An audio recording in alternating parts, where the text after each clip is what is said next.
investigation into the high school massacre is slow-moving and dangerous. The two gunmen who went on the rampage booby-trapped the building and even themselves. Authorities at Columbine High School are searching for booby-trap explosives left behind by the two suspects in the Colorado school shooting. Eric Harris and Dylan Klebold had apparently committed suicide, but investigators say they spent their final moments rigging the building and their own bodies with more than 24 pipe bombs.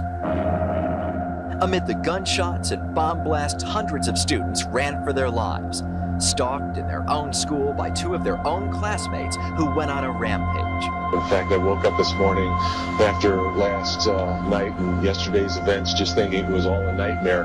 And then when I woke up, realized that it actually had taken place. Jefferson County Sheriff John Stone with a very candid news update, wondering along with the rest of the world how something like this could have happened. And they shot Isaiah. And then they shot my friend Matt also. On April 20th, 1999, two students at Columbine High School, located in Littleton, Colorado, entered the school armed with a multitude of weapons, including a semi-automatic handgun, a carbine rifle, two sawed-off shotguns, as well as multiple knives and pipe bombs. The attack left 12 students and a teacher dead, as well as the two shooters. This tragedy has become an extremely well-known case worldwide, and most people are at least aware of the events that took place on this day.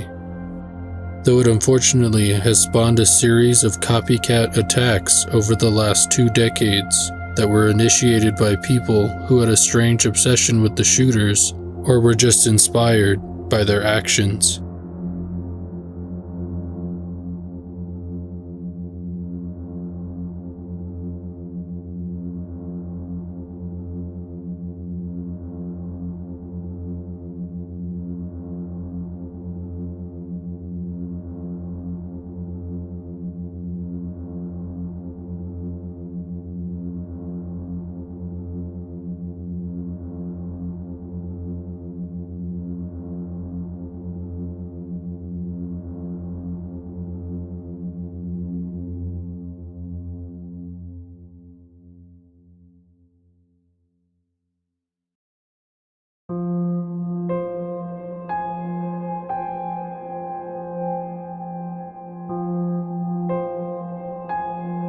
I typically cover quote-unquote real aliens on this channel, so what exactly does an inflatable blue alien have to do with the Columbine shooting? Well, nothing immediately obvious appearance-wise, though when we take a closer look, the story behind this alien is as heartbreaking as it is interesting. Kelly Ann Fleming was a 16-year-old student who attended Columbine High School at the time of the shooting. She and her family moved to Littleton from Phoenix, Arizona, only months before the attack. She was known by her parents as a shy and creative girl who loved Halloween, as well as writing music and short stories. She often spent her time in the library at Columbine to write. Kelly dealt with various problems physically as she had trouble breathing through her nose. She was born with a jaw too small compared to the rest of her face and was going to have surgery to correct the problem over the summer after the school year. She looked forward to start running at Columbine after her surgery, as she wasn't physically able to do so with her breathing problems. Unfortunately, Kelly did not make it to her surgery and did not get to fulfill her dreams of running at the school. As she spent a lot of time in the school's library writing, this is where she was when the shooters entered the building. As it is well known, the library is where the most people were killed. While hiding under a table, she was shot in the back by Eric Harris before bleeding out on the floor. The alien was owned by Kelly Fleming and still holds the breath that she used to blow it up over 22 years ago. This would mean that her breath has remained inside of the alien longer than she was actually alive. It's an eerie and heartbreaking story, and it's amazing that it stayed inflated all this time. It is kept by her parents in her bedroom to this day.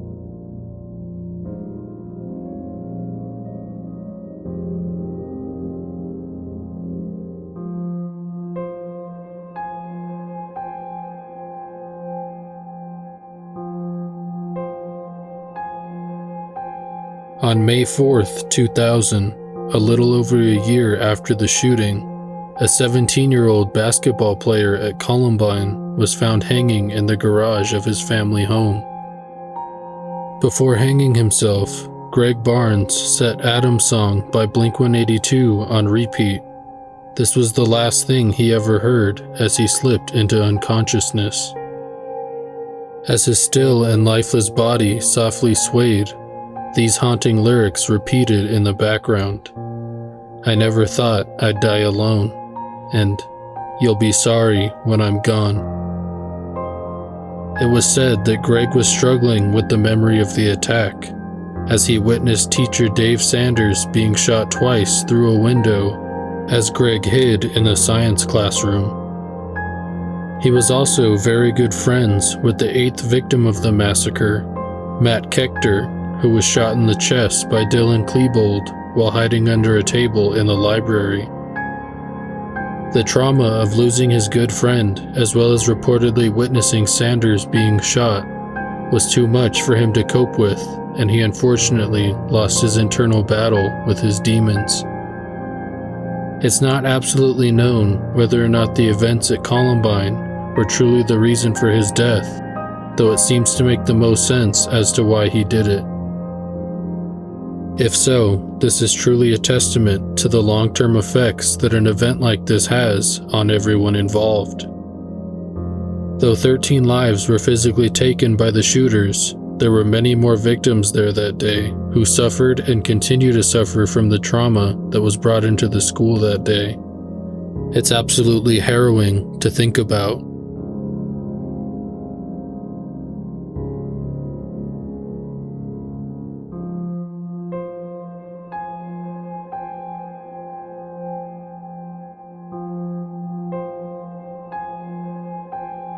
What does this piece of candy have to do with anything we're talking about here? Though it may seem unimportant to some, this old Now and Later is more than a piece of sugar wrapped in paper to Columbine survivor Casey Fisher. It's a reminder of a very different and a much better time. Another victim on April 20th, 1999 was the youngest of the deceased. His name was Stephen Curnow, and he was only 14 years old at the time of the massacre. He dreamed of being a Top Gun pilot in the US Navy, and he loved to play soccer. He even worked part-time with his dad as a referee. Stephen clearly had a bright future ahead of him. He also was said to be a huge fan of the Star Wars movies. He reportedly watched the film so many times that he could recite the lines word for word. He was anxiously awaiting the release of Episode 1, The Phantom Menace, which was set to premiere on May 19, 1999. He sadly never got to see it. On the day of the massacre, Stephen was also in the library when the shooters began the attack. He hid under one of the smaller computer tables. Soon after the shooters entered the library, he was shot in the neck by Eric Harris with his sawed-off shotgun. He died of blood loss within 7 minutes. The day before the massacre, Stephen gave this piece of candy to his friend, Casey Fisher. A seemingly insignificant exchange, though in light of the events, the candy symbolized something so much more important to Casey. Since April 19, 1999, Casey has held on to it. He says it serves as a reminder of how fast things can change, and how you can't take anything for granted in this world.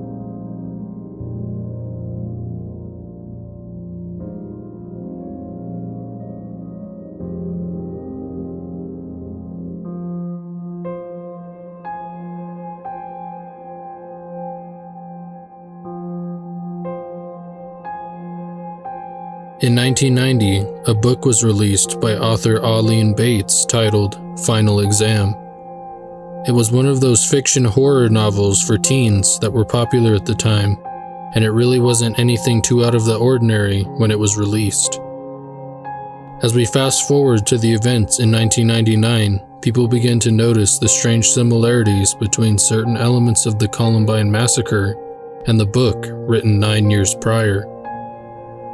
Let's first take a look at the cover. Notice anything strange? First and foremost, the name of the school pictured on the cover is Columbine High School. This seems like a very odd coincidence that the name chosen for this fictional school was in fact Columbine, as it's a pretty unique name. It makes you wonder how they came up with that and why. Another off-putting thing to look at here is the haunting text that hangs over the fictional high school. It reads, "If you fail, you'll just die," almost as a bad omen of things to come at the real school. It's very off-putting indeed. The next thing I want to point out is the young girl that can be seen riding through the upstairs window. Strangely enough, her appearance seems to bear quite a striking resemblance to someone I mentioned earlier, Kelly Fleming. The library at Columbine High School was located on the second level of the school, so it's strange that the girl on the cover is located on the second story. Kelly spent a lot of her time in the library writing short stories, so it almost seems to be mirrored by the artwork. Now, this may seem like a stretch and that I'm just grasping for something that's not there, but what really brings it all together for me is this. The main character of the novel, the girl pictured on the cover, is named, guess what? Kelly. Bates, the author, has since spoken about the strange similarities, stating that the cover art was randomly generated and that she had no say in its appearance. It's just so bizarre that it turned out so disturbingly similar to such an impactful tragedy. Some do theorize that this was all intentional and that it's all part of some larger plan, and that the novel is an example of predictive programming, though it's likely it's nothing more than just a strange set of coincidences. Speaking of which, the final coincidence I want to include between the two is the first name of the book's author, Arlene. This relates to the shotgun that Eric Harris used that day. He called it Arlene, named after a character from Doom. This name was scratched into the side of the weapon. So what do you take away from all of this? Is it just a strange coincidence? Or did someone somehow know that this all was going to happen 9 years later? It's definitely enough to make your head spin.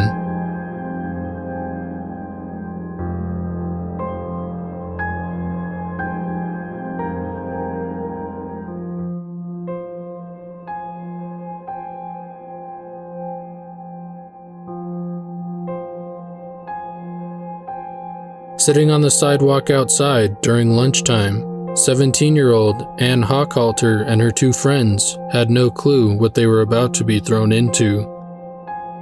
Suddenly, a loud popping noise rang out from nearby.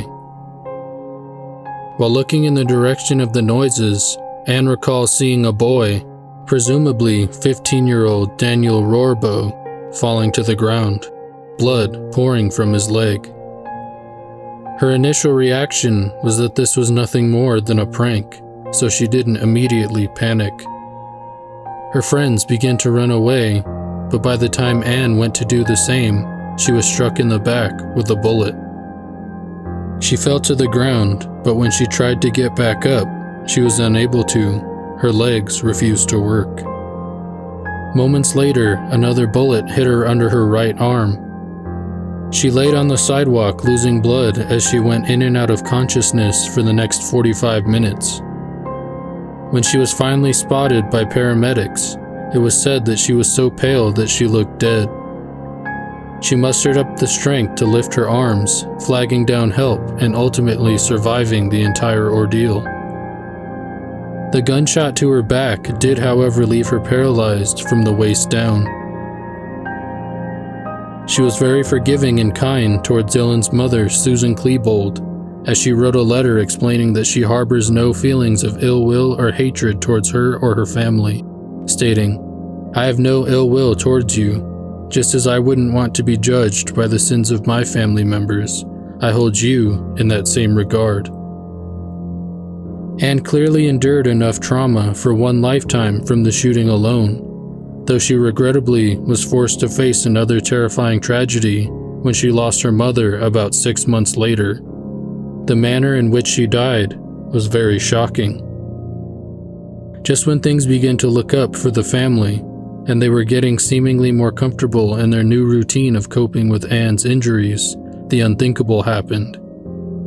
On October 23, 1999, 48-year-old Carla Hochhalter entered the Alpha Pawn Shop located in Englewood, Colorado at about 10 a.m. With the store clerk, she briefly discussed the desire to purchase a gun from the store before pointing out a .38 special revolver in a glass case. She asked to examine it. She apparently told the clerk that she wanted to see how it felt to pull the trigger. Assuming her to be wanting to be executing a dry fire as this gun wasn't loaded, the clerk allowed her to examine the weapon. He turned his back and began paperwork for the purchase when Carla allegedly loaded the gun with ammo that she had brought before she fired one shot into the wall of the pawn shop. What she did next was put the gun against her right temple and pulled the trigger. At least half a dozen store employees and customers witnessed the suicide.